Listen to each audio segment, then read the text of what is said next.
Good day, my name is Giancarlo Agbisit from the University of Santo Tomas, Manila, and my paper is entitled Against the Banality of Knowledge, Neil Postman's Philosophy of Education, and Gilles Deleuze's Concept of Rhizomatic Thinking. Now I'm going to start with a quote from Allen Ginsberg's poem Howl, and he says, "What sphinx of cement and aluminum bashed open their skulls and ate up their brains and imagination?" The postmodern man is radically different from how the Age of Enlightenment conceived man to be. The image of man as a rational being who is critically aware of his culture, of his society, and of his place in it, and so on, has been redefined with the age of technological progress. Taking after Gilles Deleuze's idea of rhizomatic thinking, a thinking that branches out to connect with different disciplines, this paper argues that to strictly define the spaces in which a specific form of knowledge is to prosper is to deny from a concept its power to break out into new lines of thought. While it is able to introduce depth and rigor into scholarship, the problem of discipline specialization becomes that of exclusivity and dogmatism. A concept, whether it is scientific or philosophical, could lie dormant and it could be deemed useless outside the borders of its register. Without integration and interconnections of knowledge, a concept could only refer back to itself. The ambiguity of the domain of a study, whether it's philosophy or science or art, takes the scholar away from the possibility of dogmatic and totalitarian scholarship. However, this is not to propose a hodgepodge of different concepts tied roughly into a bundle. Thus, this paper questions the design or structure, if there is such a thing, of formal education that will allow for rhizomatic thinking.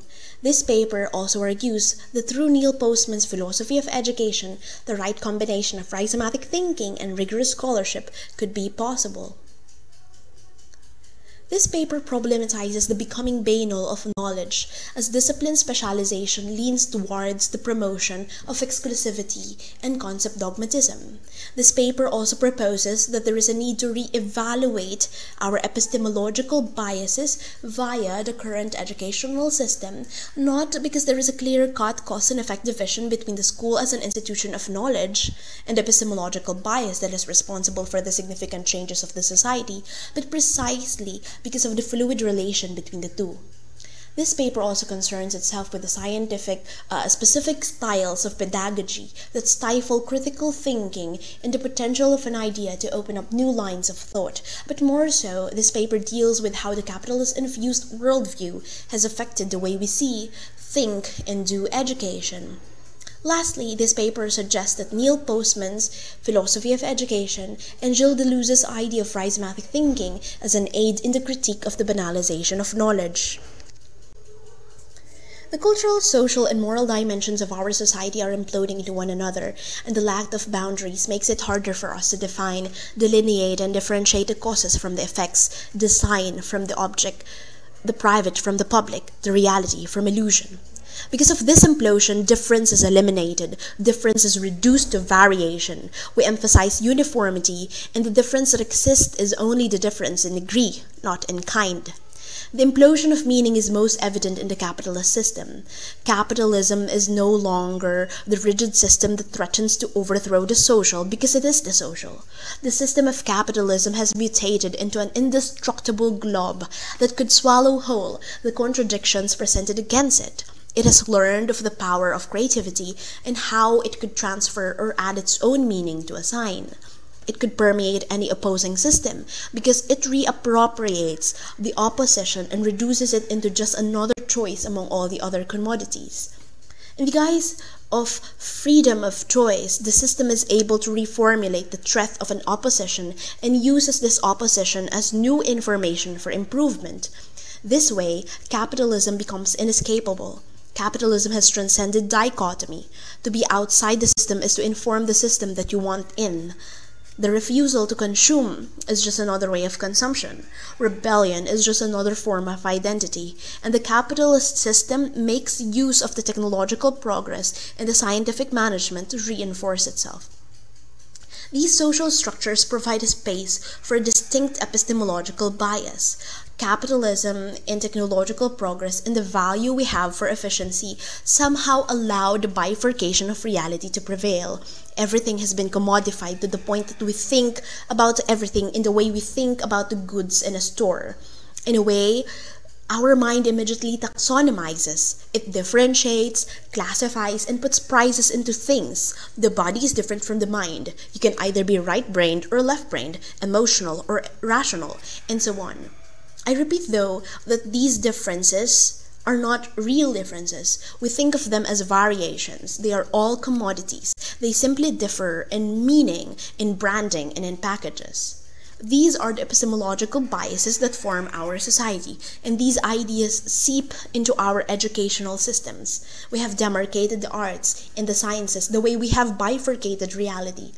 We are also teaching science as if the scientific ideas are a bunch of fixed facts that can never be altered nor connected to other disciplines. We also emphasize the authority on truth of science because of its empirical quality, and we teach science majors this way, thus producing a future generation of scientists who tend to look at their knowledge as the absolute truth. This is the totalitarianism of knowledge. We have marginalized the arts. Unfortunately, however, this marginalization becomes a happy marginalization. We have attached a prestige sign value to the idea of indie films, indie music, or indie anything, as if the power of an idea or the quality of an artwork relies solely on its marginalization, on its exclusivity.